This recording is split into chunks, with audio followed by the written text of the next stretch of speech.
It was cool. I got a letter from St. Louis. My mom went there. I saw that. Yeah. But before I I got the know. letter, I I was saw. in Cote I d'Ivoire saw. selling. I saw. Before I came, I they had saw. given a chance I to saw. So someone. you went And somewhere else to they some gave Catholic me school. their second school, which is Prince of Peace Secondary School. And it was close to my house, so it Okay. was okay for me. Yeah. And with that one too, after the first year, things went down, and that's where I completed my school. You were like, I'm done. However, I admitted myself. I put myself on admission in another school called College of Business Study. That school, I didn't know why I went to the school, but I went. And the reason was that everybody was asking me, Unko school. Yes. And the school for Pressure, Unko peer school pressure. pressure. And I realized that the one that I want to go, no, financially, things were not there for me. But this one, there's a one-off payment, and I finished that one. And since then, I've been working. My first job was a communication center. Really? Yeah, that time, Wow. that small communication center with boxes. Yeah. Yeah, I with did the it too. phone I've done booths. it too. Uh-huh. Like tele, whatever they call it. Yes. Yeah, when they call you or cold calling and all that. Yes, I'll go and call your family for you to come. So that was from there that I met a guy that Yes. likes me. Yes, the one who gave you the car. Yes. You know about that?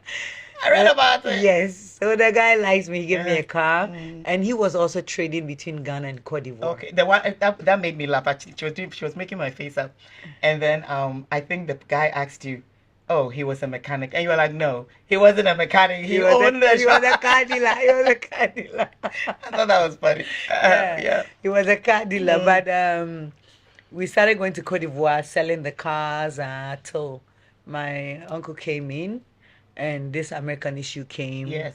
I went deported and back to acting. Okay, so you've been in more than 200 movies, playing different roles. Yeah. And then all of a sudden, I see that you get hooked up with one, I guess, TV station. I think it was UTV or something. Yes. And then you moved to Media General. So you did some, with me, people call me a loser. I've been in the same job for like 19 years. And I've gotten complacent. And if you were to ask me, what would I tell my younger self? It would be maybe after 7 years, I should have moved on. Because you get complacent, you get comfortable, and then you don't want to leave. Yeah, right? yeah. But you made some strategic moves. How did you decide, okay, this is time to move on to the next thing? I work with passion. And I work wholeheartedly. If I say I'm doing this with you, we must finish. With UTV came as I used to host a cooking show called A Bean Show for someone.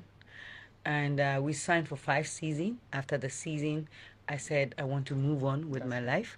I've built your show for you and keep it. Let me also move. At that time, I'd wanted to do my show. It was 2, the McBrown show and the McBrown's Kitchen. And I used to have some small house be at Kwabinya. Wanted to do it there. But my husband then said I should do it different. That's why we bought a car and we started our own cooking show. Again, since the first show was on UTV, I wanted to take my show to Adum. Okay. I went to Adum, I spoke to them, and they were about to give me a day when I saw the previous show, a being show on Adum. I was like, but I just left the station. Why didn't they tell me that